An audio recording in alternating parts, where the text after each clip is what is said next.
A very good evening to all my professional colleagues and our eminent speaker, sir. I welcome you all. This is the fourth webinar for ADR.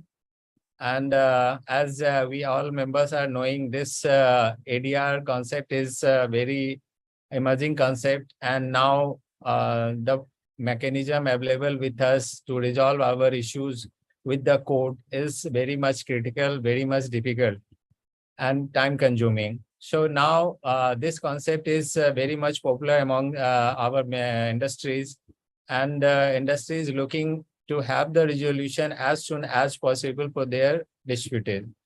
So in this series, we have already on this particular ADR, we have already three webinars. First webinar is on 15 July, and that webinar is attended by more than 15,000 people. Second webinar is on 21st July, that is attended by 12,000 people, and third one is 4th August. So by seeing this numbers, we are expecting today also very much numbers for this webinar. And our member is going to have the in-depth knowledge of this alternate dispute mechanism. And this is very much remunerative area for practicing. And very much whosoever be knowledgeable people, knowledgeable professional can do wonder here in this alternate dispute resolution. So I think today's session is going to be very much fruitful, because with us we have a very renowned eminent speaker, Mr. R. Subramaniam sir. So have a just a brief introduction of Subramaniam sir. Mr. Subramaniam sir is a dispute resolution professional with over 25 years of international experience. He has duly qualified as a graduate engineer and lawyer, managing director, adroit and consultant handling construction arbitration cases both in India and Middle East, fellow member of Chartered Institute of Arbitrator, UK, impaneled as an arbitrator with Maldives International Arbitration Center, commercial mediator impaneled with State Consumer Redressal Commission, accredited as faculty for the International Arbitration Module for CIA RB Professional Pathway, member Nani Palkiwala Arbitration Center, member Caspian Arbitration Society Zurich, member Society of Construction Law, convener Bureau for Empowerment of Arbitration and Mediation, certified quality management system auditor. We extend our warm welcome, sir, and request all our participants to actively engage in this webinar session by sharing your relevant queries on the subject of Arbitral Award. As you people are knowing, this Arbitral Award is still a critical area for this ADR. Because when we have a Arbitral Award with us, again, that award is going to be challenged. And what types of nonsense available with this award, sir is going to explore, going to provide the insight of that and how we can overcome that nonsenses, and how we can cope up with that and go for the fruitful resolution. So over to sir. Sir, please start your session. Thank you, sir. Thank you, CS Manoj Kumar. And good evening, everyone. Today is the fourth webinar on the series of topics on the ADR by ICSI. My sincere thanks to ICSI for inviting me on this knowledge sharing session. All the roads lead to Rome, and the entire arbitration process is aiming towards getting an arbitration award, isn't it? But the journey does not end there. The practitioners they may concur with me. The journey begins there. The journey begins after we get an arbitration award for many reasons. And I want to highlight here that the success of the arbitration and the success of any arbitrator, it lies in the enforcement of an arbitration award.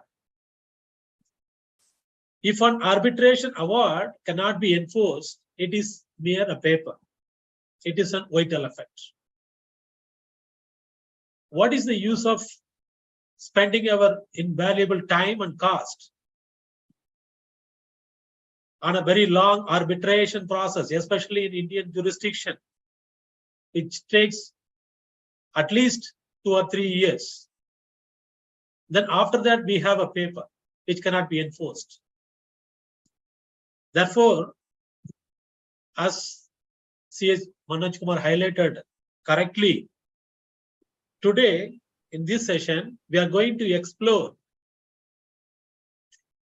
how we can ensure a diligent, foolproof, challenge-proof arbitration award. What are the elements of an arbitration award?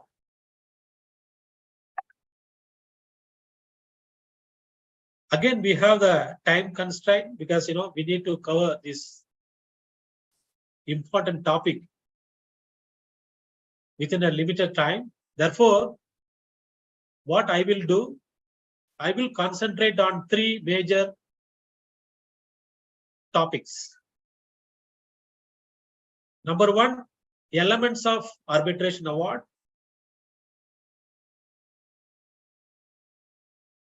Number 2, types of awards being issued in the arbitration. Number 3, but important, challenging and the enforcement of the award. So these 3 areas we will focus today. With this prelude, let me start today's session. I will open my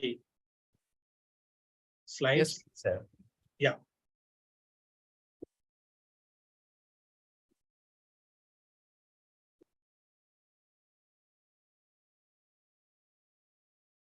Hope it is visible, sir. It is visible now, sir. All right, okay. So a resilient arbitral award which can withstand any challenge procedure. It is an award that is easily enforceable, the award that cannot be set aside, the award that is reasoned. It should include reasons for all the decisions, and an award that is comprehensive. When you become an arbitrator and when you draft an arbitration award, that should include all the issues. Some of the issues that may be trivial, that may look trivial, however, we should cover those issues also, and we must include our decision. Whether it is a decision or you want to include some other reasons for that, but it should be comprehensive. We cannot afford to miss out anything. So today we will see, as I have already mentioned, we will see what are the types of arbitral awards, elements, then the procedure, setting aside and the enforcement. Basic ingredients of an award. The award, it must be certain and it must contain a decision. It should not speak in a very hesitant manner. It should direct the parties upon a decision. Also, the arbitration award, it should assimilate the mandatory provisions of the Act. It cannot overlook certain mandatory provisions.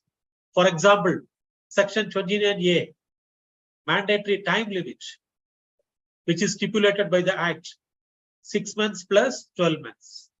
6 months for the pleading, 12 months for the award. not a day less or not a day more. So the arbitrator, he must keep the mandatory provisions of the act also. Otherwise, if he is preparing an award after 12 months, then what is the use of it? His mandate will become extinguished automatically. So that also he must keep in mind. So award must be certain.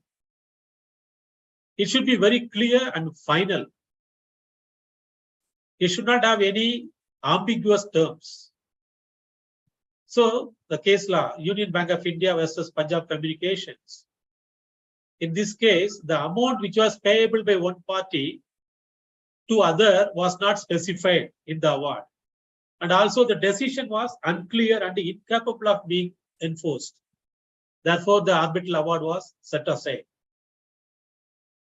So, in a nutshell, it should be crystal clear. The direction should be, it should direct the parties. It should state its decision in a clear terms.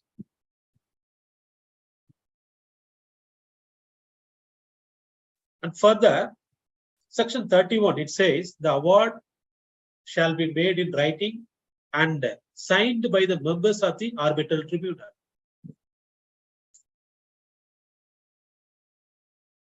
Subclass 2, what it says, if the tribunal with more than one arbitrator, then the signatures of the majority of the members of the tribunal shall be sufficient, provided the reason for any omitted signature is stated.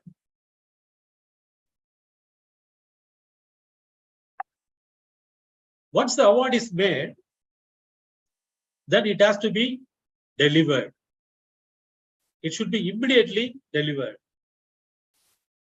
Section 31, arbitral award shall state the reasons. Unless the parties have agreed that no reasons are to be given, or the award is on arbitral award on agreed terms. You might have heard about arb mid arb. In the same proceedings, certain issues that will be delegated to mediation. So in parallel, mediator will be facilitating the parties in reaching a settlement agreement.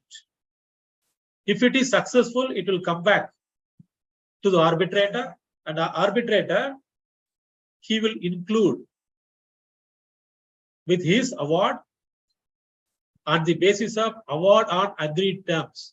So in this case, there is no need for giving the reasons. Otherwise, he must state reasons. Also, the award, it should state the date and the place of the arbitration.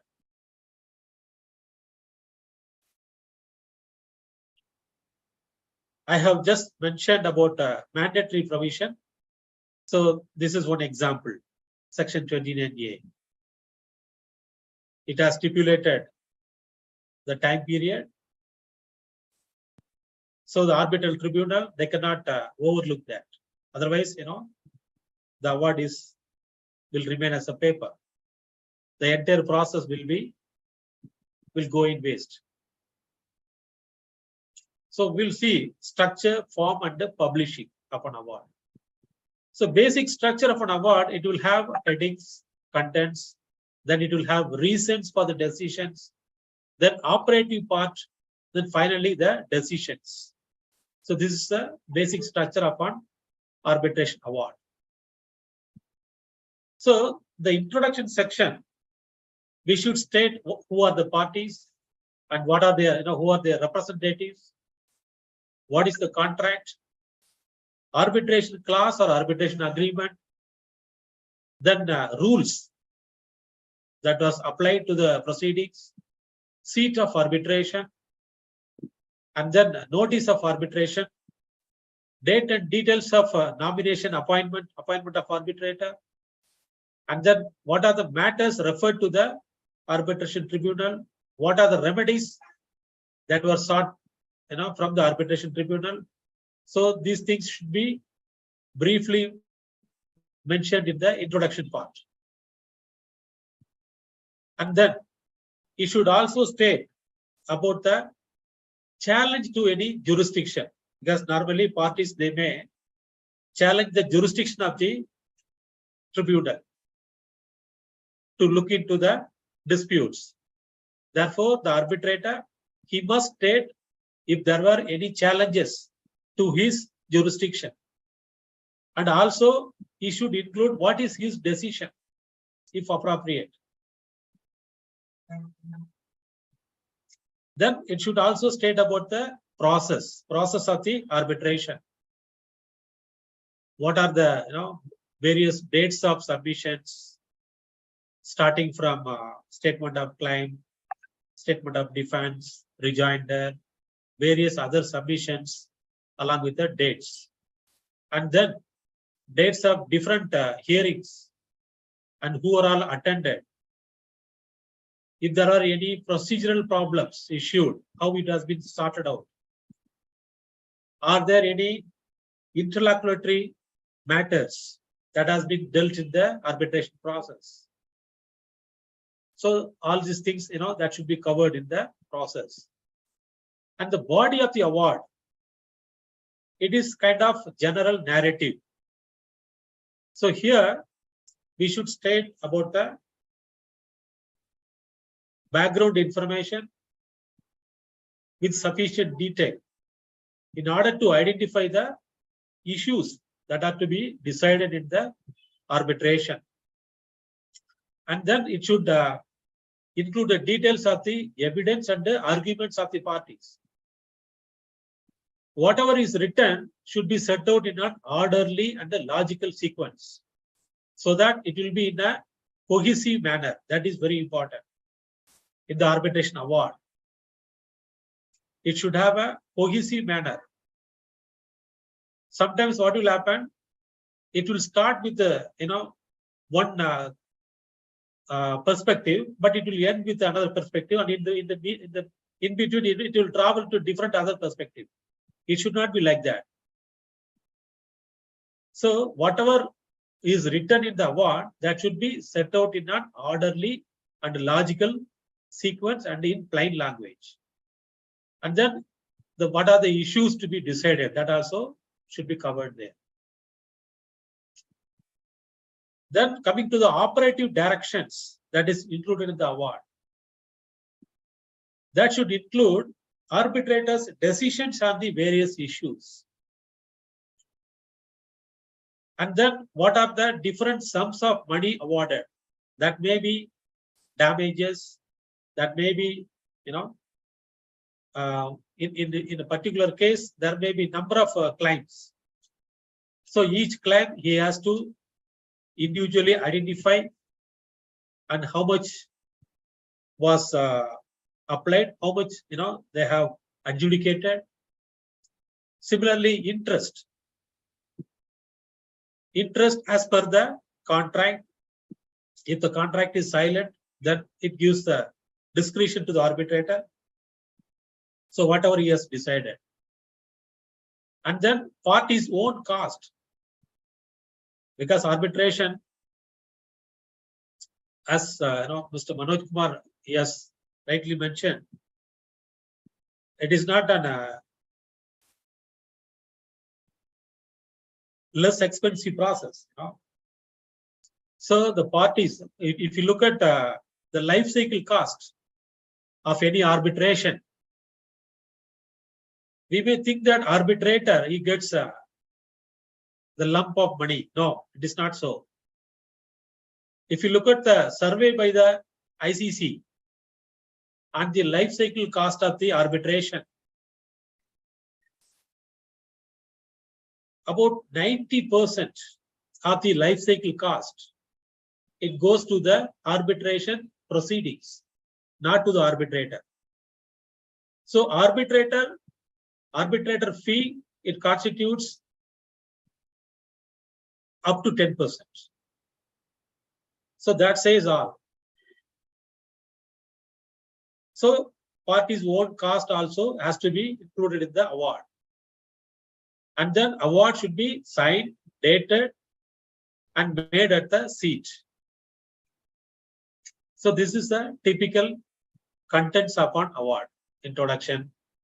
It should state about the procedural history, when it was commenced, then the timetable, how they have set out the timetable prior to the commencement of the hearing, whatever they have agreed.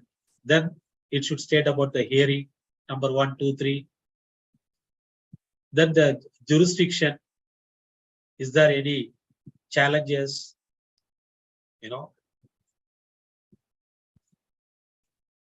And merits, parties' position on various issues that should be stated from both the sides. And what are the factual matrix of the particular case? So here I want to highlight one thing. The basic difference between the litigation and arbitration is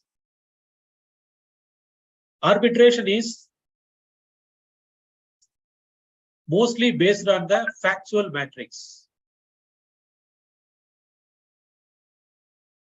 Any arbitration award which relies on the, say, 90% of the factual matrix, that cannot be challenged. Why? Because fact is a fact, isn't it? Therefore, the arbitrator, he should rely his award on the factual matrix. He should try to explore the factual matrix of the particular case. Then whatever his decisions, that cannot be challenged or set aside. Then you have cost part, finally the decisions. So this is the outline of an arbitration award. Next is publishing the award. As soon as an award is drafted, it should be published. What is publishing? It should be handed over. It should be properly distributed to the stakeholders. If it is an institutional arbitration, then the arbitrator has to deliver his decision to the institution and they will forward it to the parties, subject to the payments, of course. So after the publishing of an award, arbitrator, he may have continuing interest on 3 elements. Because we may think that once the award is published, his duty is over. It is not so. He may have made some errors, isn't it? So the parties, they may come back for the correction of errors. And then if the losing party does not comply with the arbitrator's orders, non-payment of mandatory sum, the successful party must seek to enforce the decision in the courts. And payment of the arbitrator's fees, that is also, is having the continuing interest. Normally what they will do, they will retain the award. They will do the lien until the fee is paid. So as far as the publishing is concerned, it is the delivery of the award to the stakeholders. So what constitutes a valid delivery? It must be received by the party. So that is the judicial pronouncement. Union of India versus Teco Trichy Engineers. Delivery of an arbitral award under the section 31 is not a matter of mere formality. It is a matter of substance. It has to be received by the party.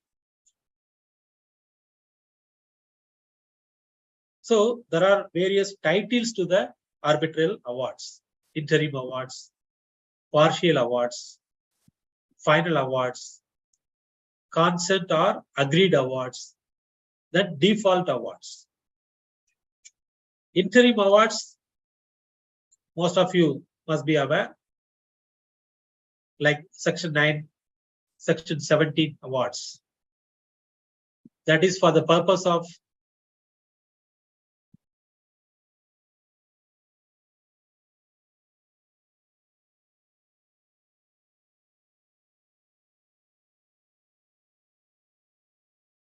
Hello, hope I'm audible, sir. Hello. Yes, sir. Yes, You're sir. audible, sir. Fine, Please sir. continue. Please Oh, continue, sir. right. Okay. Okay, so interim awards. Examples of interim awards. It is the purpose is to preserve the factual or legal situation necessary to secure the claim, which is the subject matter of the arbitration. So it is self-explanatory. Then you have partial awards. So it is to determine the specific issues where the dispute is complex and it is having different stages. For example, the arbitrators, they will divide it into liability and the quantum issues. So this is for the partial awards. Then of course you have the final awards. So the final awards, it will incorporate all the interim awards issued so far. So that will culminate the process. And also that will dispose all the outstanding issues. And you have consent or agreed awards that already I have mentioned, arm med arm clause, where mediation is part of the arbitration process. Then the mediation, the settlement agreement facilitated by the mediator, that will come to the arbitrator and that will be included into the award as a consent award. Okay, so can an arbitral tribunal pass more than one award? Yes, it is possible. Lights insulation, case law. So there, 3-member arbitral tribunal, they couldn't agree on a single award. Hence, these awards were issued. 3 awards are issued. The proceeding arbitrator, he agreed with the arbitrator number 1's award. Hence, he issued an award dated so and so that was signed by him and the arbitrator number 1, but included the arbitrator number 2 award as an appendix with a reference in the majority award. Kerala High Court upheld the majority award and rejected contention that there were multiple awards in these terms. Just for information. And we will continue with the types of awards. Monetary award, declaratory award, performance award, injunctive award, rectification award. So these are all self-explanatory. Monetary award, that includes the damages and the cost. Declaratory award, that directs the party to do certain items, to do certain act or not to do certain act. Performance award, similarly. Injunctive award, it is like a interim injunction. And then rectification award, if there are any errors made, whatever the corrections, that will be included in the rectification award. The important part of the arbitration award is the interest. And it is the most contentious issue in the arbitral award, that is interest award. So here, arbitrators, they must be vigilant about their jurisdiction, whether they have the mandate to issue the interest or not. Normally, there are 3 scenarios as far as the interest is concerned. The first scenario is the contract will stipulate certain percentage of interest. Therefore, the arbitrator, he must stick to that percentage, not more than that. If he deviates, then the award will be set aside. It's as simple as that. The second scenario, the contract, it says there should not be any interest. It prohibits awarding of interest. In this case also, arbitrator, he should stay away from awarding interest. In spite of that, if he awards interest, then the award will be set aside. Third scenario, the contract is silent about the interest. Now only the arbitrator, he has discretion to award the interest. Therefore, the arbitrator, he must know his jurisdiction to award the interest. Even when he exercises his discretion to award the interest, he must ask for necessary submissions to decide the interest rates. Also, the arbitrator, he should have consideration to all the circumstances of the case. The interest awarded by the arbitrator, it should be in such a way that it should only compensate the receiving party. It should not punish the paying party. So that is the very important principle in awarding the interest award.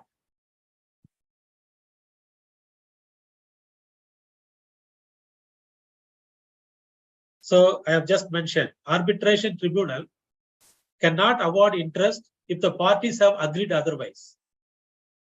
Delhi Airport Metro Express Private Limited. Division bench of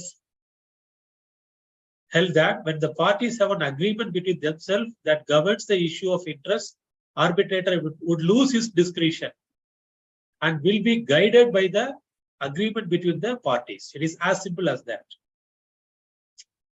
If it specifies certain percentage of interest, he must adhere to that. If the contract prohibits the interest, he should stay away from awarding any interest. Only when the contract is silent about interest, then he gets discretion. So this is a very important, principles in awarding the interest award. Period of interest. Arbitrators, they should determine the date or dates when liability for interest starts to accrue. So there are, pre-award interest, post-award interest. Rate of interest. How the arbitrators will decide the rate of interest. Rate at which a party in the position of the receiving party, he would have had to pay to borrow the sum awarded for the period in question. Also, the rate of interest, it should be in such a way that the suffering party, how much he would have paid interest if he gets from the open market, not from the nationalized banks. That should be the benchmark for awarding the interest. So the rate of interest applicable to short-term unsecured loans. So that should be the benchmark. That should be the reasonable interest rate. So this principle, it should be kept in mind by the stakeholders, parties, and the arbitrator as well. Does the arbitrator have discretion to grant post-award interest only on the principal amount alone? So what the section 31 subclass 7b says, if the arbitrator does not grant post-award interest, the award holder is entitled to post-award interest at 18%. It does not fetter or restrict the discretion that the arbitrator holds in granting post-award interest. Arbitrator has the discretion to award post-award interest on the part of the sum, such as principal alone. Since the impugned arbitral award granted interest on the principal amount alone, it was well within the domain of the arbitrator. To award post-award interest on only a part of the sum, that is the principal alone. Hence, there was no error apparent and the SLP was dismissed in this case. Now the cost. What are the costs arbitrator will allow in the award? Procedural cost, party cost. Procedural cost, it is self-explanatory. It includes arbitrator's fees and expenses and the administrative charges of any arbitral institution. And party cost, legal cost, party arbitration counsel, other expenses incurred by a party in respect of the arbitration, including the fees for the outside counsel, expert witness, especially in the construction disputes, construction arbitration from where I am coming. Expert witness is a very expensive domain, and witnesses. So all these will come under party costs. How the arbitrator will allocate the liability for the cost? Normally, the general rule, the cost will follow the loser, isn't it? However, arbitrator, when deciding the cost, he will keep these factors in mind. Outcome of the proceedings, conduct of the parties. That is very important. If the claimant, if he is not cooperating, if he is unnecessarily submitting some superfluous documents, voluminous documents, which takes arbitrators and the parties time and cost, then the arbitrator, he may apportion the cost to the claimant as well. That is what it means. Offers to settle the dispute. Well, during the course of the arbitration, the respondent, if he feels that the claimant is going to win, then he may offer a settlement in the form of sealed envelope. That will be private to the parties.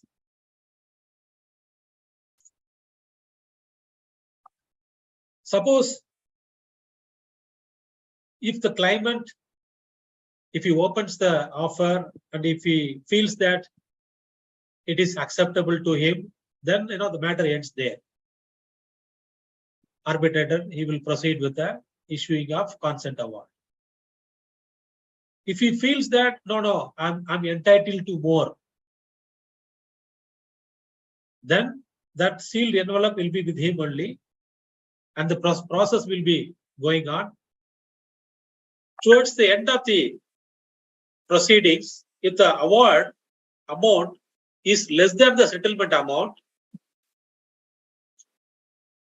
offered by the respondent earlier, then the cost will be decided accordingly.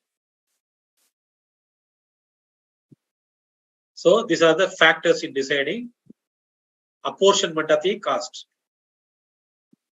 Dissenting opinion. In the arbitral award, if there are 3 arbitrators, one arbitrator, he may wish to make an individual separate opinion with the conclusion of the majority. So this dissenting opinion, that may be annexed to the final award or included in the award itself. However, they do not have any legal effect and they do not form part of an award. In certain exceptions, like the Sangyong engineering decision, minority dissenting award of the arbitration tribunal also, it was upheld. It was upheld by the Supreme Court by invoking special power under the Article 142 of the Indian Constitution. Now let's move on to enforcement, setting aside of the arbitration award. That is the very, essence of the entire process. Because end of the day, the winning party, he should realize his money, isn't it? Then only the process, it makes sense. But in reality, what happens? I think most of you may know already. Enforcement is the pain. Even we have cases where enforcement, it takes 3, 4 or more years.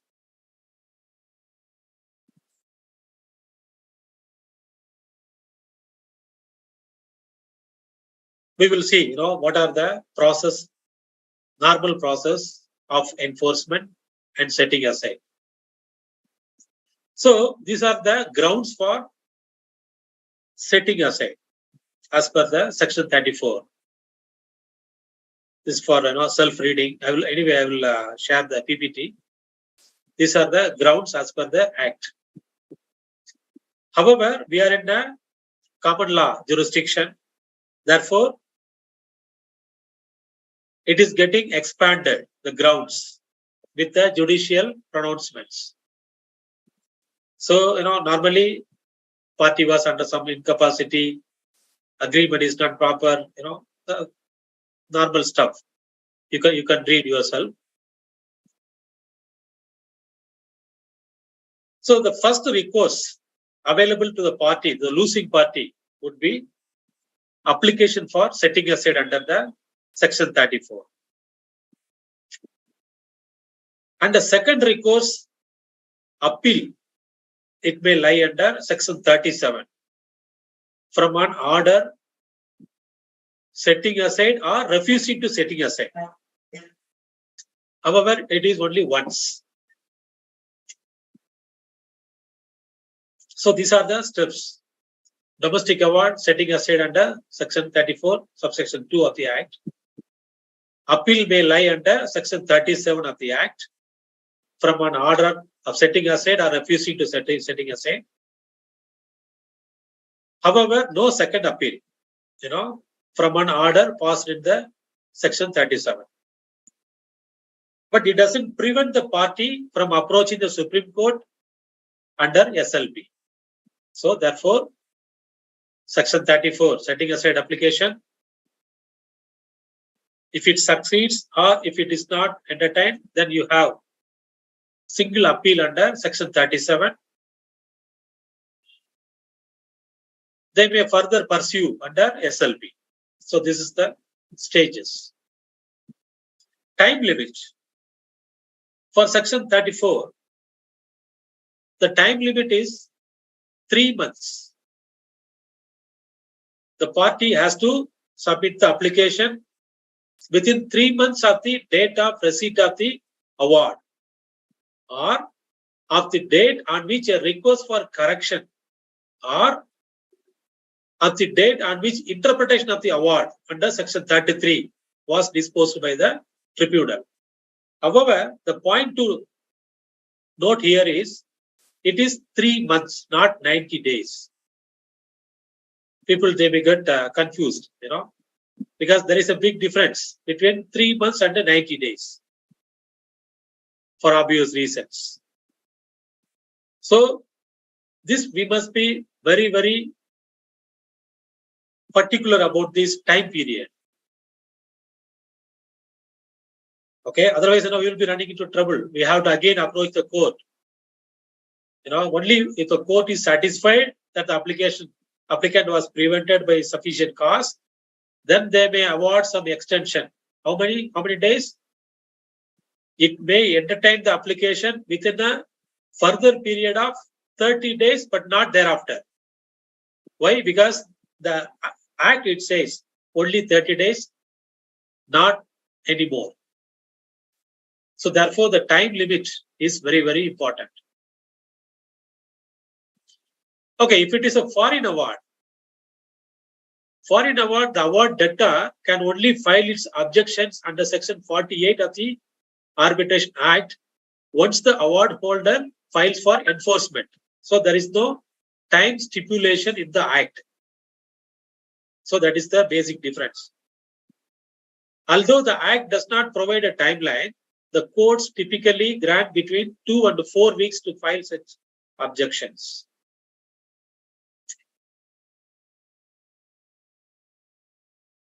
So grounds. Additionally, the court can set aside an award if it finds that the subject matter of the dispute is not capable of settlement. Arbitration Act clarifies that award is in conflict with the public policy. Making of award was induced or affected by fraud or corruption, or it is in contravention of the fundamental policy of Indian law, or it is in conflict with the most basic notions of the morality or justice. So these are the grounds a court can set aside. Case law, Dulal Podda. Court held that appointment of an arbitrator at the request of the appellant of the dispute without sending a notice to the respondent and an ex parte decree given by the arbitration tribunal will be held illegal and liable for setting aside. Jurisdiction. Jurisdiction over application for the setting aside. So, section 2, 1E1. Application for setting aside a domestic award will have to be filed either before a district court, being the principal civil court of original jurisdiction, or before the High Court exercising ordinary original civil jurisdiction. Once an application under Part 1 of the Act has been put before a particular court, all subsequent applications, including an application to set aside, will have to be put before the same court. That is what the section 42 says. So, it is about the jurisdiction for the setting aside application. In case of international award, so it has to be filed before the High Court, not in the district court. It has to be filed before the High Court, exercising the ordinary civil jurisdiction. So the application, it should include certain prescribed documentation, original copy of the award and pleadings, evidence, etc., presented to the tribunal. However, different high courts, they have different requirements that we have to be aware of. So the steps for the domestic award, it has to be filed within 3 months, or under these scenarios, the date of disposal of the request for correction. Application shall be filed only after serving a prior notice to the other party. That we must keep in mind. Accompanied by an affidavit endorsing compliance with the requirement under section 34, subsection 5 of the Act. That is very important. Notice has to be, prior notice has to be served to the other party. So on receipt of the application, applicant will prima facie have to satisfy the court that there exists grounds. It is as simple as that. Once satisfied, court will typically issue a notice to the other party to file their response. They may permit the applicant to file a rejoinder. And then once the pleadings are complete, court will typically hear oral arguments by the parties. Ordinarily, the courts, they will not reassess the evidence examined by the arbitral tribunal. They should look at only the grounds for the setting aside. Application for setting aside a domestic arbitral award will have to be disposed expeditiously, because there is no time frame mentioned. However, Supreme Court, it has clarified that requirement under section 34, subsection 6 is a direction and not mandatory. For the foreign award, the process is similar. The award debtor must wait for the award holder to file for enforcement proceedings. That is the only difference. There you have 3 months time period. Here it is not so. There is no specified time period, but the award holder, the award debtor, he must wait for the award holder to file for the EP. Then only he can file the objections. And then you will file the objection to the award. The steps of the proceedings, they are similar to the domestic award. In that, the court will first direct the pleadings are completed in the matter and then hear the oral arguments on enforceability of the award. Arbitration award can only be challenged under section 34 and not during the enforcement. It is as simple as that. Case title, Hindustan Zinc Limited. Unilateral appointment of sole arbitrator renders the award nullity and can be challenged even during the section 36 stage. So it is an exception. That is what I have mentioned in the beginning, the mandatory provisions, such as conflict of interest of the appointment, Those grounds can be raised even during the Section 36 stage. India Cements Capital versus William and others. Now we'll see enforcement of the award. So an award holder, he will file his application for the enforcement of the arbitral award before the competent court in whose jurisdiction the assets of the award debtor are located. That is what Executive Engineer versus Atlanta Limited says. And also Tata International Limited versus Trisons. However, if the assets of the judgment debtor are located in the territorial jurisdiction of more than one court, the award holder, he can file execution petitions simultaneously in all the competent courts. Bulk trading versus Dalmia Cement. Enforcement of partial or interim awards. NTPC versus Siemens. So, the Act, it says arbitral award, it includes interim award as well. Therefore, ideally, any interim or partial award can also be enforced under Section 36. However, for the purpose of recognition and enforcement under Indian law, the finality of the award is the determining factor. That is very important. So therefore, if the nature of the award is such that it is intended to have effect only if the final award is delivered, then the award will not be enforceable. Now we'll see EP petition. Execution petition of an arbitral award has to be filed in the court where Section 9, Section 34 files are filed. Telangana High Court, India Media Services. It's related to the jurisdiction. Effect of a decision recognizing an arbitral award.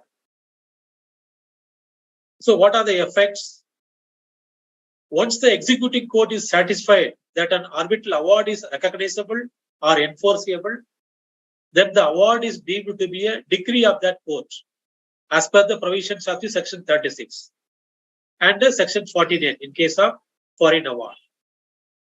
It may then be enforced under the relevant provisions of the CPC. Now the CPC takes over relating to execution of a decree.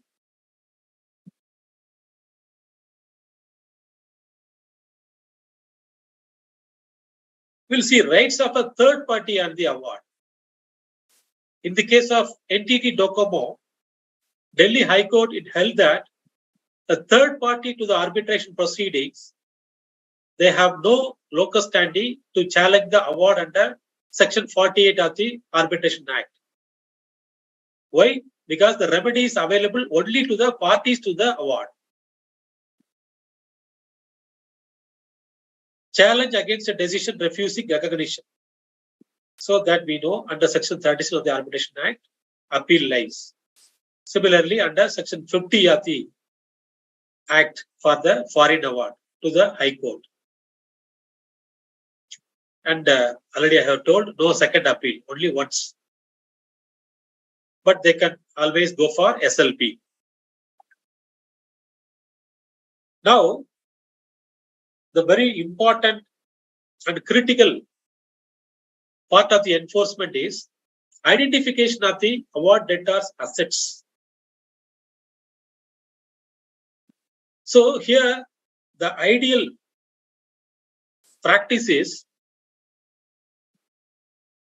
we must identify the assets well in advance. We should not wait until the EP is filed. How you will identify? There are more than one way. There is no publicly available database dedicated particularly to identify company assets. And as company secretary, we all know that. One may access the financial statements of companies from the public documents portal, such as MCA.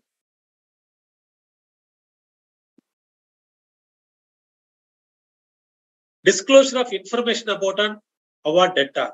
So this is what I have mentioned. We should not wait until the filing of enforcement. We should have, we should identify the assets in advance. How we can do that? Normally, arbitral award is enforced as a decree of the court. We have already seen. Provisions of the CPC would be applicable at the stage of the enforcement of the award. Order 21, Rule 41, 2 of the CPC. When a decree for payment of money has remained unsatisfied for 30 days, court may order the officers of the judgment debtor company to disclose its assets. The decree holder will have to make an application in the execution proceedings before the court in this regard. So this is the normal process. Courts have held that such an application can be filed even before the presentation of the EP. That is what I have mentioned. Even before the presentation of the execution petition, parties, they can file such an application. In such cases, the decree holder can apply under Order 21, Rule 41 of the CPC to retrieve details of the judgment debtor's assets. Then you will know exactly where to file the execution petition. Also, it will be easier. So what are the types of assets that can be attached? Section 60 of the CPC apply to the execution of the arbitral awards, providing that all saleable property, whether movable or immovable, may be attached in the execution proceedings.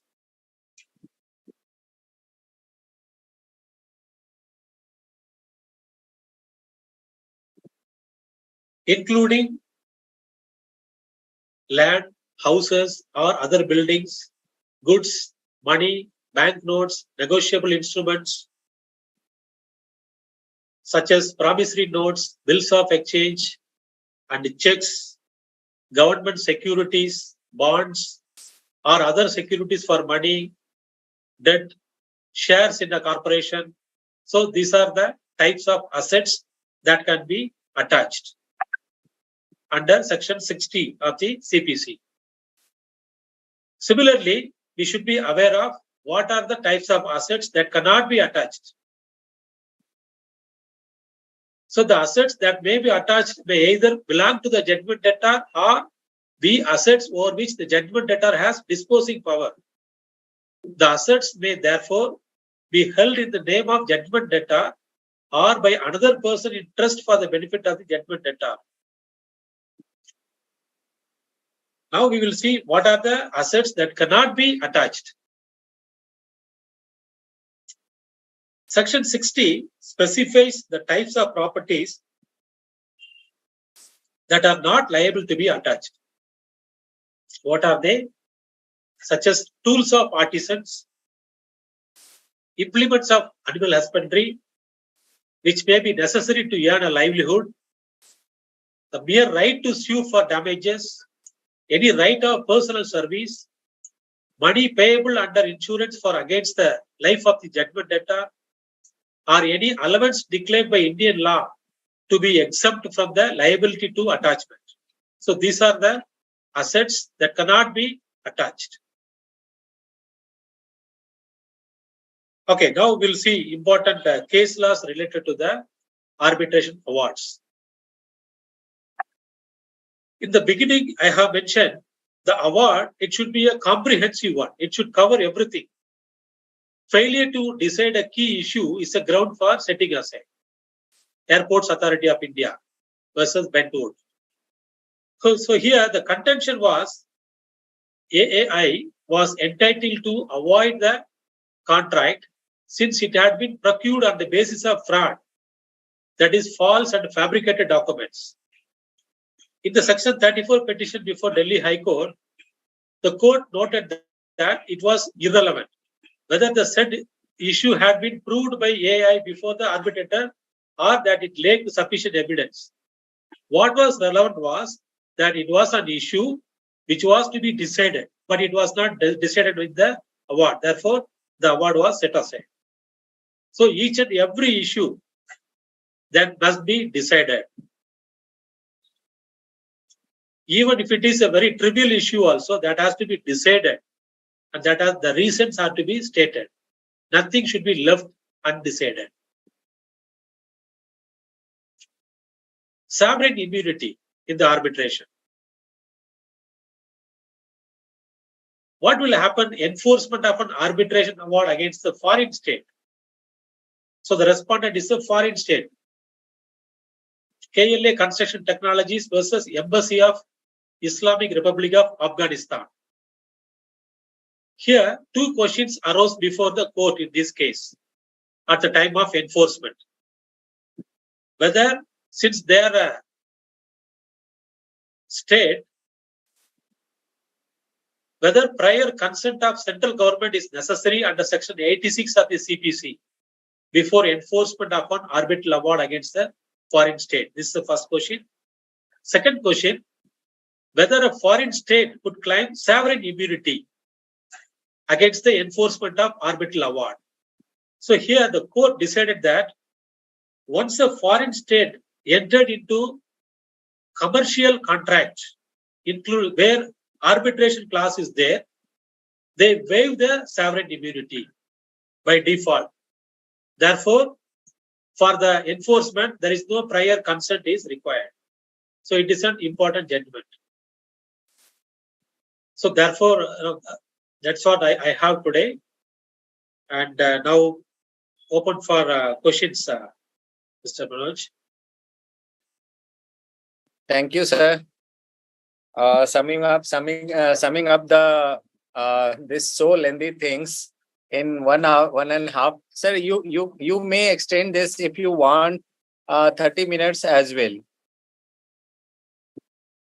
I think we can go for questions. My slides are, because now we have crossed the limit of 9,000. Okay.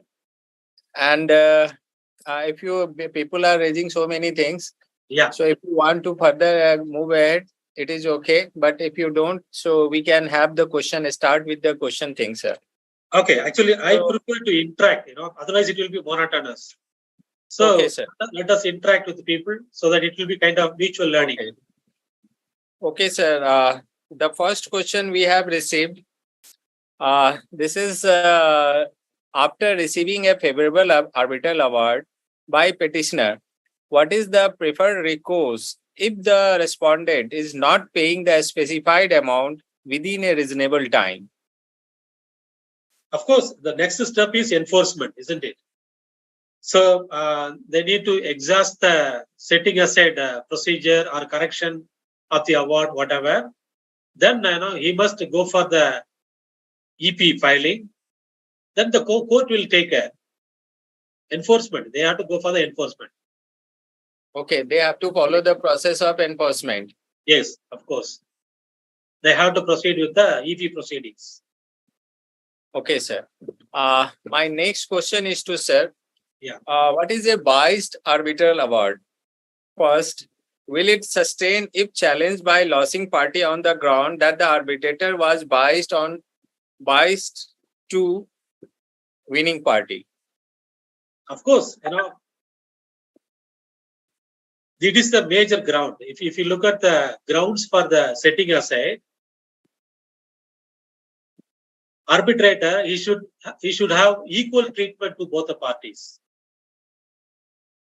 That is the very basic criteria for the arbitration proceedings. Sir, equal treatment of the parties. Sir, so I'm just stopping here. Yeah. What is the main point to prove it is biased? Because this is a very wide term, wide word, and to prove this particular word, that particular arbitrator is biased. Arbitration award is biased, so it is very much difficult. So kindly highlight what is the biasness thing. Okay. Yeah. What you have mentioned is very relevant here. There are more than one element to this. The major thing is conflict of interest. Section 12, and Schedule 7, Schedule 5 that specifies the relationship between the parties and the arbitrator and the grounds which prohibits the arbitrator to take his role in the current case. To look more into this scenario, internationally, IBA, International Bar Association, they have formulated the guidelines, IBA guidelines, that has 3 categories: green, orange, and red. Under these 3 categories, they have identified the different kinds of relationship and the conduct of the parties that may lead to the what you call a bias, the decision of bias. So it is a wide subject. However, I suggest to read through the IBA guidelines that stipulates the grounds for the conflict of interest. It is a very, it is a soft reading guidelines, but it is very, very relevant. Thereby, we will be easily able to identify, because not all the grounds we can term it as biased. That is why they have categorized under 3 sections: green, orange, and red. And we know the relevance of these colors. Therefore, I suggest to go through the IBA guidelines for the conflict of interest. Then that will give the clarity of which one will lead to the clear bias. Okay, sir. Okay. Sir, my next question is, sir, what is the difference between arbitration agreement and arbitration clause? Okay. Does it have any effect on arbitration award? Yes. Arbitration clause is self-explanatory. That is part of the contract. Sometimes certain contracts, they may not have arbitration clause, but the parties, upon the dispute, they may agree to go for arbitration. So they may enter into an arbitration agreement at that point in time. They can include all the ingredients of the arbitration agreement, like what is the procedure, seat of the arbitration, substantive law, language of arbitration, etc., etc. They can agree. They can make a separate agreement, that is post-contract agreement. So this is the minor difference between the clause and the agreement. And coming to the second question, what is the relevance to the award? Arbitrator, he derives his jurisdiction only from the arbitration agreement. So it is as simple as that. Sir. Yes. Next question is, sir, what if there is a disagreement on arbitral award between the arbitrations? If award is declared by majority consent, can dissenting member pass a separate arbitral award, or what is the remedy then? Okay. Yeah, always, the dissenting arbitrator, he will record his decision.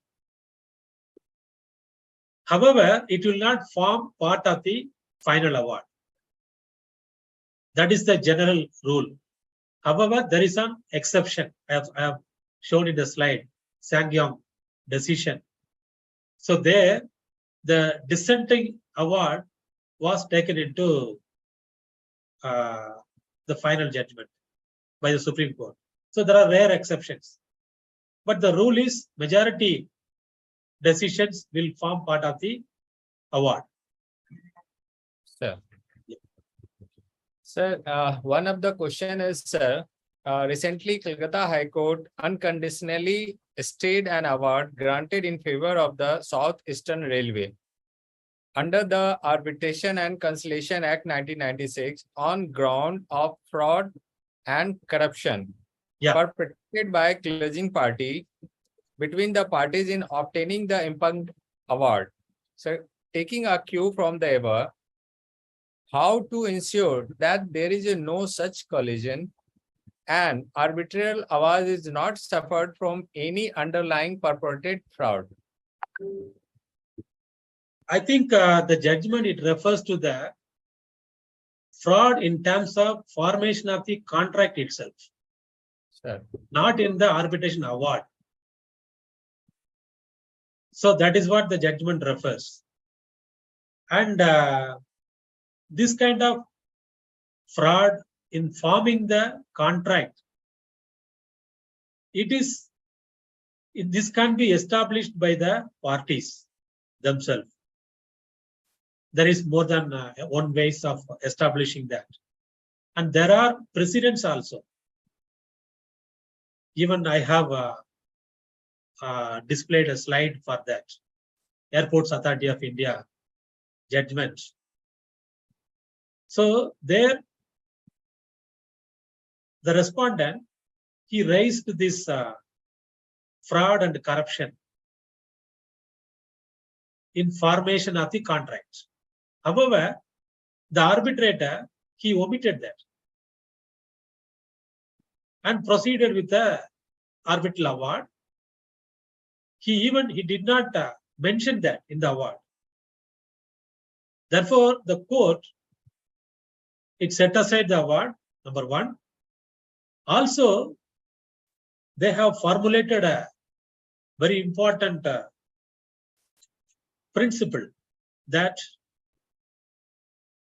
when a party alleges corruption or fraud, it need not be established. However, the arbitrator, he has a duty to look into that and include in his award. He cannot simply negate that or omit that.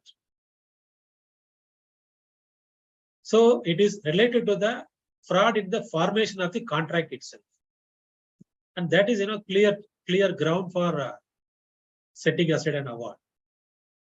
Sir, it means here this thing has happened in initial of drafting of the contract only. Yeah, And the formation of the ground. We can take care for that things at that time only. Correct. Yeah. So that the recourse is different, isn't it? Not in the arbitration, because it will be criminal. It is criminal mindset. That is the mens rea available with that contract only. Yeah. So that they can go for some other recourse, not in the arbitration. They can go to criminal remedy. Sir, next question is, sir, what is the difference between appeal and application to set aside arbitral award? Okay. So that is the basic difference between arbitration and litigation. In the litigation, we call it as appeal. Sir. But here, it is not appeal. Here, the recourse is application for setting aside. It is not an appeal process. Where in the appeal, in the normal litigation process, if you go for appeal, the court will look into the core of the issues as well. However, setting aside application, the act, it sets the boundary. It says the court, they should look within the grounds only. Whatever the grounds specified in the section 34, subsection 2. Nothing more, nothing less. They should not look into what was the evidence, how the process was conducted. No. Whether the arbitrator, he has considered the law properly. No. They should only see the grounds, whether the grounds for setting aside is satisfied or not. It is as simple as that. Now, the next step, suppose if the court entertains the application and set aside. This is one scenario. Second scenario, it rejects, saying that it is not meeting the grounds for setting aside. In both the scenarios, now they can go for appeal. They can go for appeal under section 37 for the domestic award and section 50 under the foreign award. So that is also only one appeal. Yeah. Hope it is clear. Next question is, sir, so one participant has this a small question. Sir, is the award required to be stamped first? And also it requires to be made rule of the court. Yes, it has to be stamped. It has to be stamped and it is as per the rule of the court. Of course, yeah, yes. And it is as per the respective jurisdiction, because every state have, you may know that every state they have different state have different stamp duty rate as per the Stamp Act. Exactly. So as per that, yeah. Stamp Act or sir court rule? Stamp Act. Stamp Act. Yes, yes. Next question is, sir, can the award be issued after receipt of fee from both the parties? No. He can, that is why the recourse is, he can retain the award. To answer this question, section 29A, it stipulates the mandatory time limit. Arbitrator, he cannot wait because he has a recourse by way of lien. He can retain the award with himself until the fee is recovered. Okay. But we cannot wait for pronouncing the award until the fee is recovered. Okay, sir. Next question is, in case all three appointed arbitrator prefer to give separate award, can they do so? Yeah, the proceeding arbitrator, he will take the lead and he will compile. All three arbitrator can give the separate arbitration award? The proceeding arbitrator, he has the duty to compile. Okay, sir. Yeah. Next question is, what are the things we have to consider while selecting seat of arbitration and venue of arbitration? Okay. Seat, by specifying seat, it comes with three default elements. Number one, it comes with a substantive law to be applied. Number two, it comes with the Arbitration Act to be applied. Number three, it also stipulates the enforcement regime for that particular arbitration. So therefore, again, it depends upon whether it is domestic or international. When we look into international arbitration, if one party is from India and another party is from Afghanistan, then we need to apply our due diligence by selecting the appropriate seat. And for the obvious reason, the seat brings the respective law also with that. Therefore, the proceedings will be seamless. And the venue is nothing but the place for arbitration. It can be anything, it can be changed, but seat cannot be changed. Yes. Okay, sir. Next question is, when agreement mentioned that there is no interest levied, in that case, can arbitrator levy interest? No. As you said in your presentation as well. Yeah. Because the three scenarios I told you. If the contract prohibits, arbitrator, he should stay away. Only when the contract is silent, then he can exercise his discretion. So my next question is, what are the challenges and enforcement of international award? Okay. First challenge is whether the respondent is from a New York Convention country. Because New York Convention, it stipulates the mutual enforcement of the award. By saying that, even at the time of entering into the contract, we must be careful and we must check whether the country is a signatory to the New York Convention. Certain countries, like Afghanistan and all, they're yet to sign New York Convention. Therefore, you will not be able to enforce there. You don't have the mutual enforcement. So these are certain challenges you face. We must ensure that the country, the other stakeholder, he should be from a New York Convention signatory country. Then your enforcement will be easier. And another challenge is identifying the assets. So that is why the seat has to be properly selected. Then your most of the challenges will be overcome. Got it, sir. Next question is, sir, will it be advisable to a winning party in whose favor arbitral award is given to settle the claim for a reduced amount to avoid challenge of arbitral award by losing party? Say me again. Will it be advisable to a winning party in whose favor arbitral award is given to settle the claim for a reduced amount to avoid challenge of arbitral award by losing party?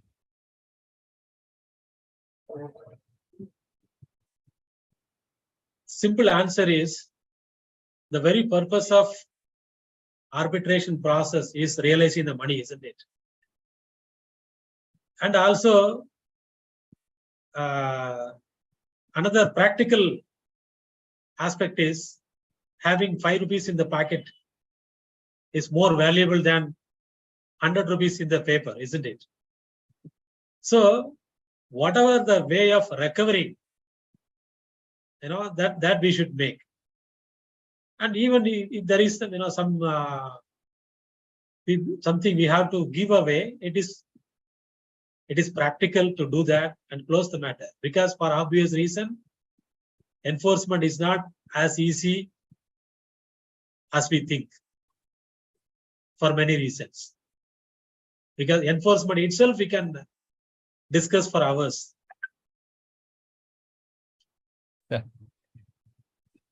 Sir, in continuation of this, we can say, can mediation and arbitration be combined? Yeah, of course. Yeah, that I already have mentioned.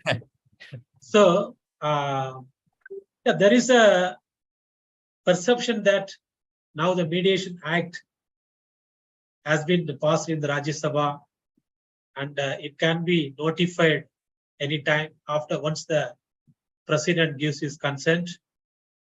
So there are apprehensions that it may take over arbitration like that. But however, the practicing professionals, they may agree that it will only complement. And already the process like ARB med ARB, arbitration, mediation, arbitration. So that is slowly making its headway. It is a hybrid form of dispute resolution. For example, in a case, if you have 10 disputes, out of 10 disputes, the parties, they identify, say, 3 disputes that can be resolved by mediation. Then these 3 disputes will be delegated to an independent mediator. He will facilitate a mediated settlement agreement that will come back to the arbitrator. And the arbitrator, he will include in his award as a consent award. So that is already happening. Combination of mediation and arbitration, that is happening. That is the extension of mediation. This is the arbitral thing. Yeah, and also especially in the MSME courts, MSME dispute resolution, MSME facilitation council. So there you have first conciliation, and then if conciliation fails, by default it will go to arbitration. Arbitration. Yeah. The next question is, does the amount, because we have a IBC things, so without that nothing is going to serve. Does the award amount under arbitration get extinguished during CRP process? If not, admitted as part of resolution plan? I think here we need to identify whether it is what kind of debt it is. Yeah. Whether it is preferential debt or operational debt. So I think that will answer the question. Okay, And the first we have to say identify whether it is a financial debt or operational debt. Exactly. So that we need to demonstrate.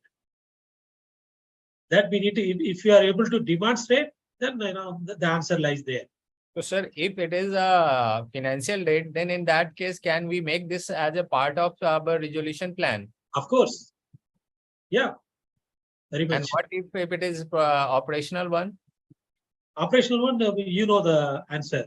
It will get the it will not get the preference. Sir. Yeah. Next question is, in case both the parties involved settle their dispute during the proceedings among themselves. Yes. And is there any need to take approval from the arbitrator? Yes. That also I have mentioned in my presentation. Yeah. Settlement offer will be given, may be given in some of the proceedings.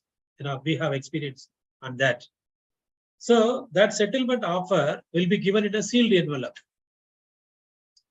That will happen when the respondent realizes that he is going to lose.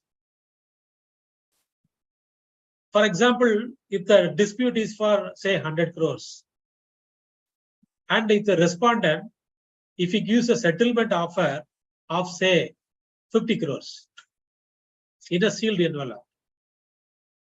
However, this sealed envelope, it will be private to only the parties, not to the arbitrator. But arbitrator, he will know that there is a settlement offer is there.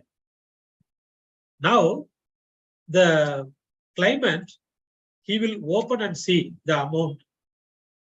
If he feels that, okay, now, let us finish with the 50 crore, then he will give it to the arbitrator.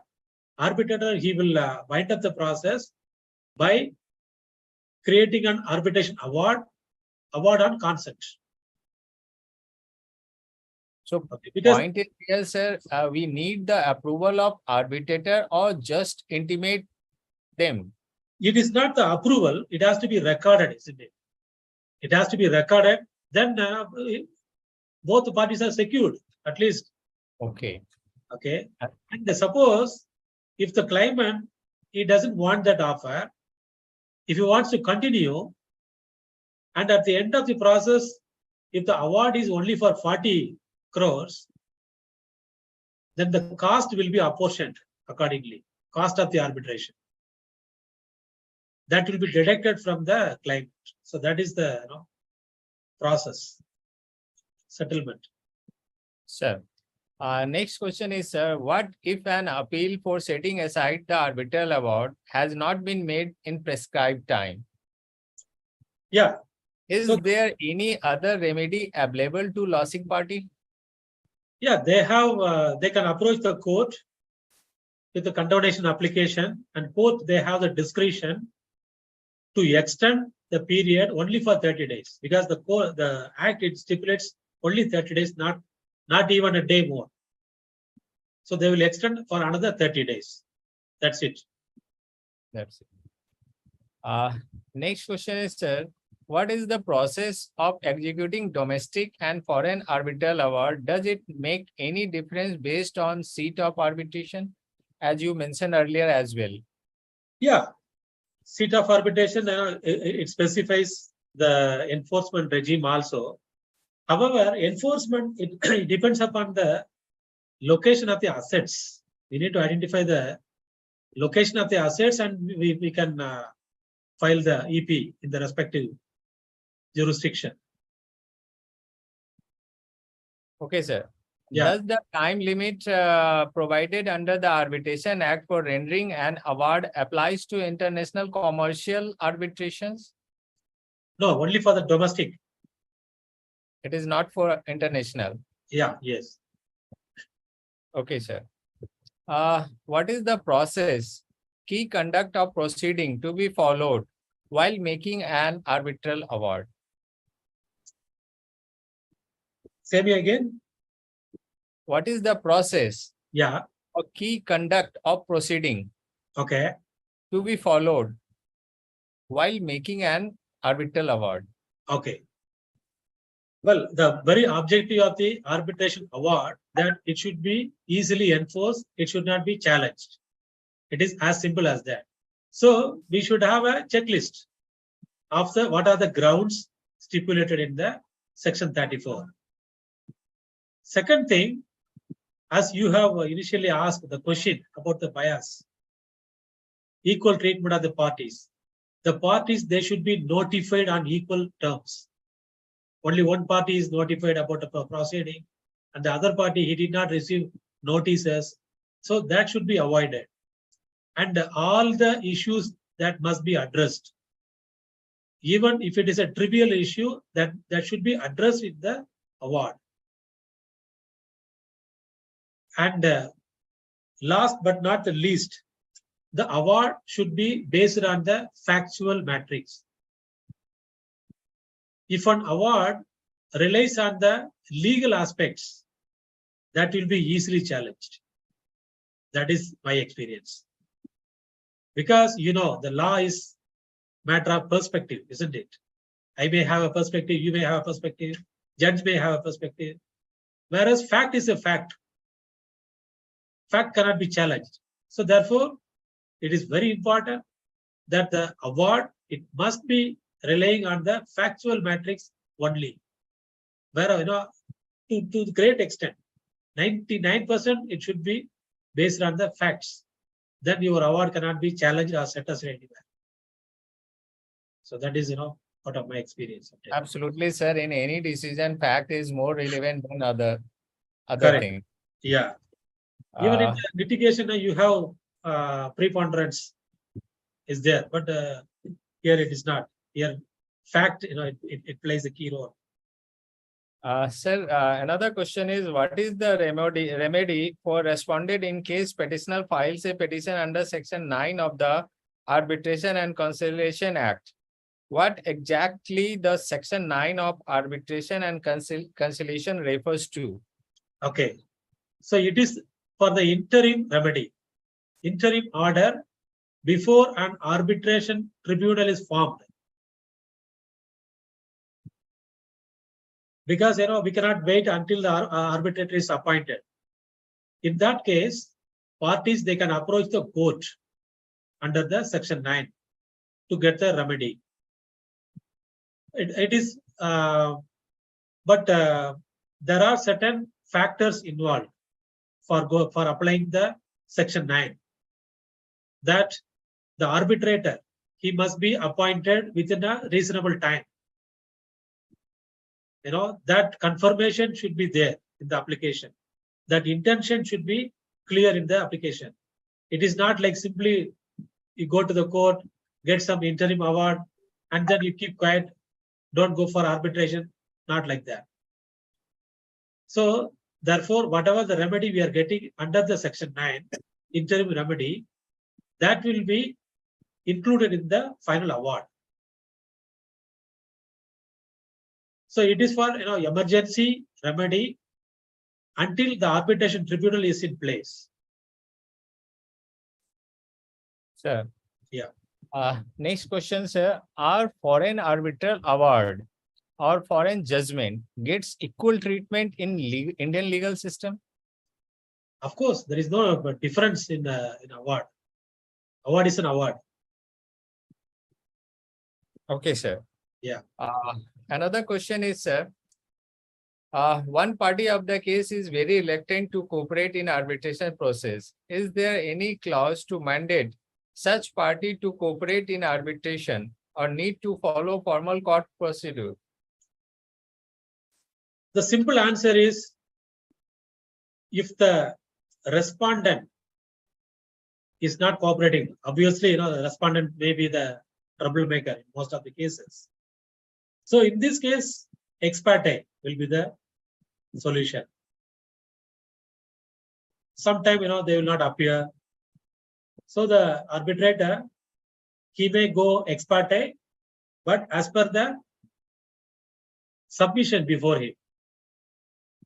Not simply because, he is not appearing, he cannot take a decision.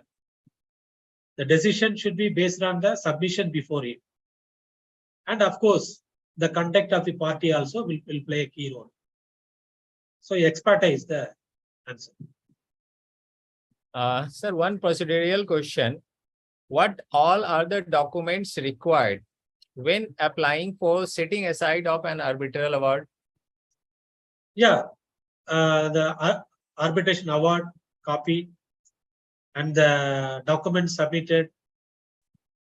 So, these are the documents you will be required for your application. The award copy, contract copy.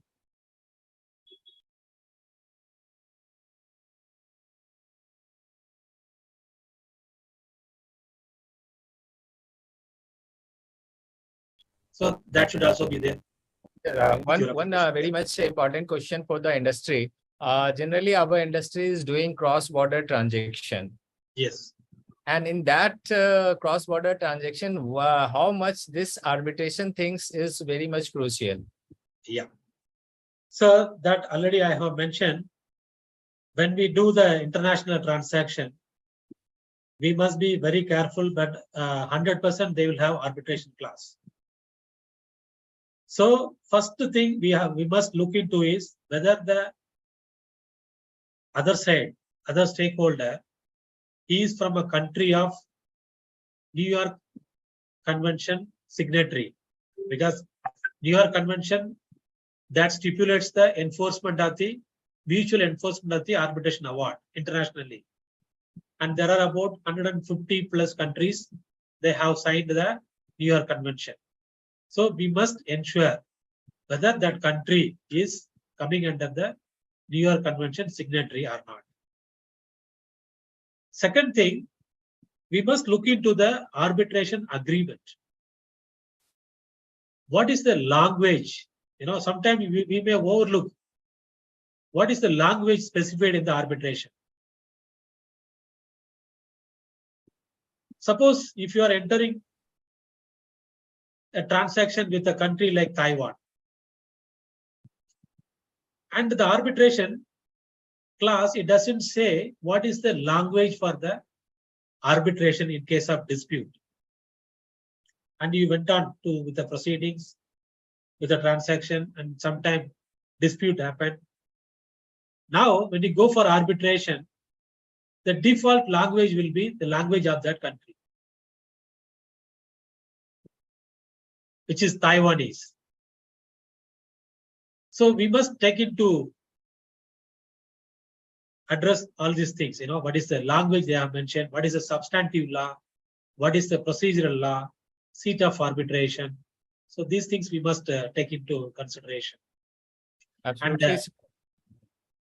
Yeah. One of the important legal question is whether the arbitral award be sought to be set aside on the basis of some of the issues not asked by the arbitrator, or did not arise during the hearing, or cross-examination, as it is summary process, not a court procedure.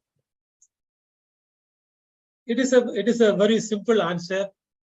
The checklist is given in the section 34. Even before you apply for the setting aside application, the court will make sure that your petition, your application, it complies with the grounds of the section 34. So, we need to go through what are the grounds as given, and we must check ourselves whether whatever we are saying, it is coming under any of the grounds.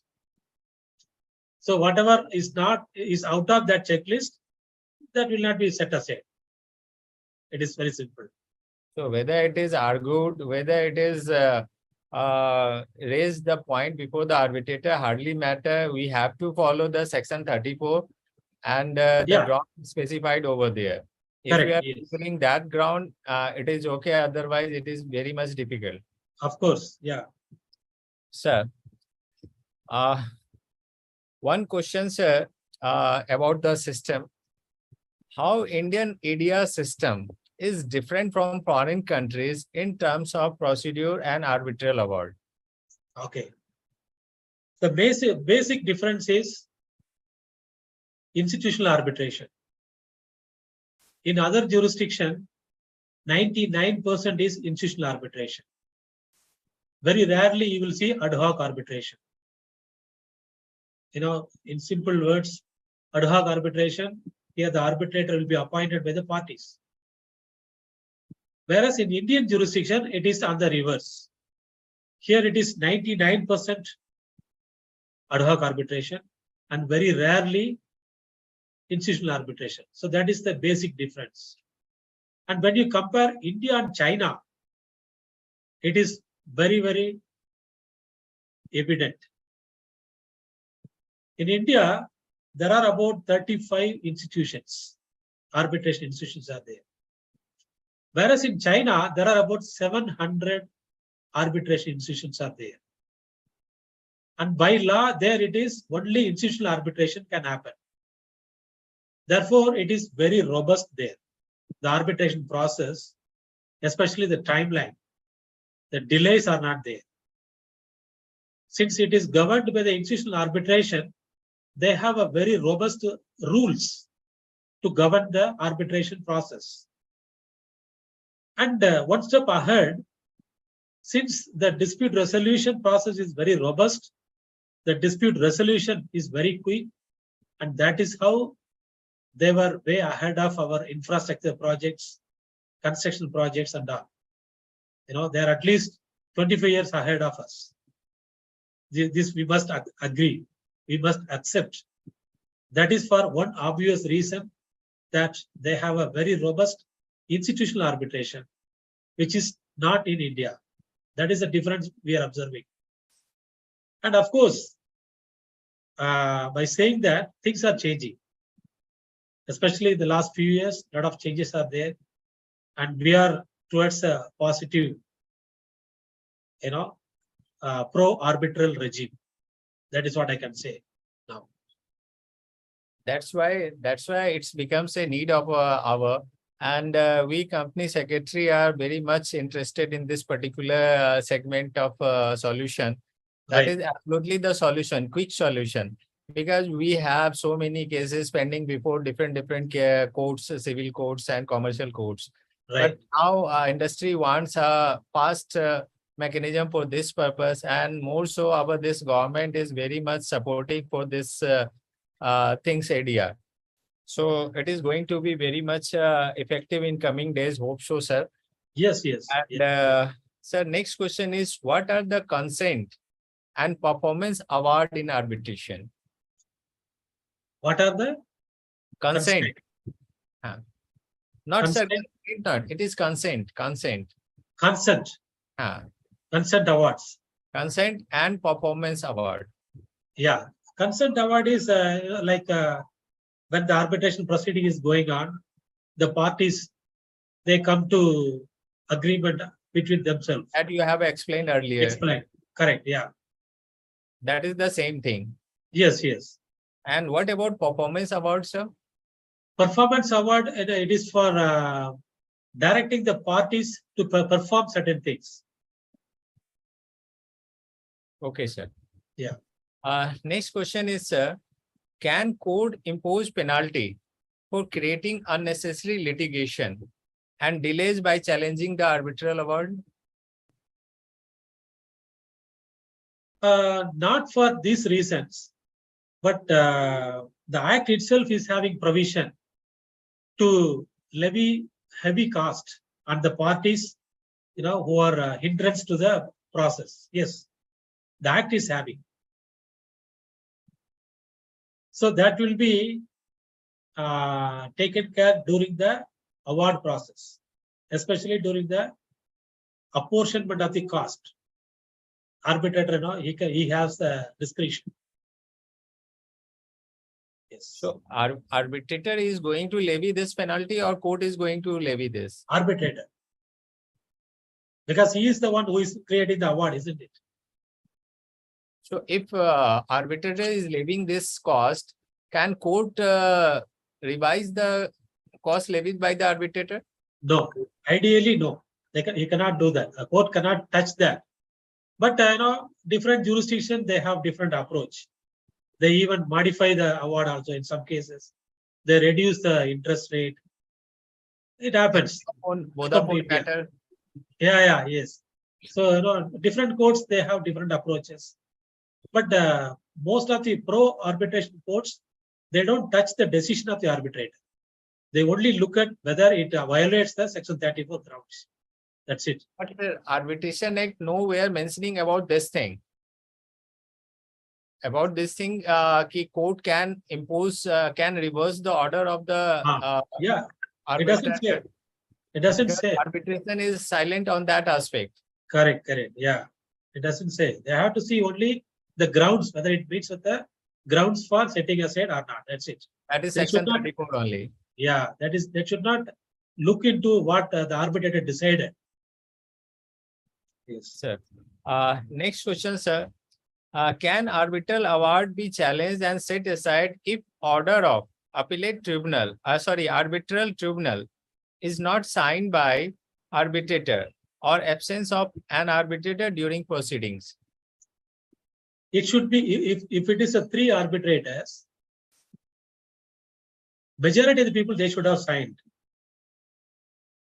If 1 arbitrator is not signed, that is not a matter. But the reason should be mentioned.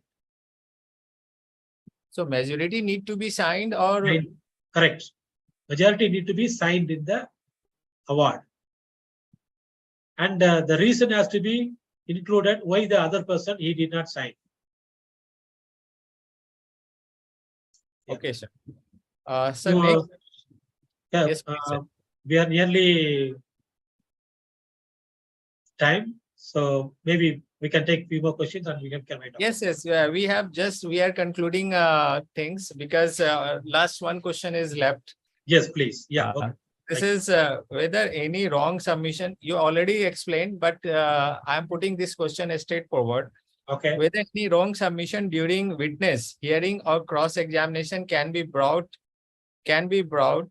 out later after the award being pronounced. No, it is a self-explanatory.